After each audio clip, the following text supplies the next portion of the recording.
as we're educated, we're becoming arrogant at the same time.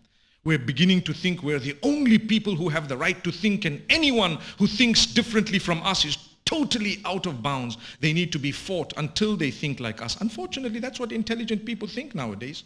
So they think perhaps shaitan doesn't come to them. Do you know what? You're trapped in what? In your arrogance.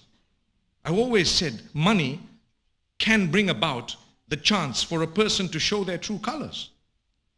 So if you've become arrogant, it's because under low key you always were. It's just that your money has now given you the chance to show it. It can happen.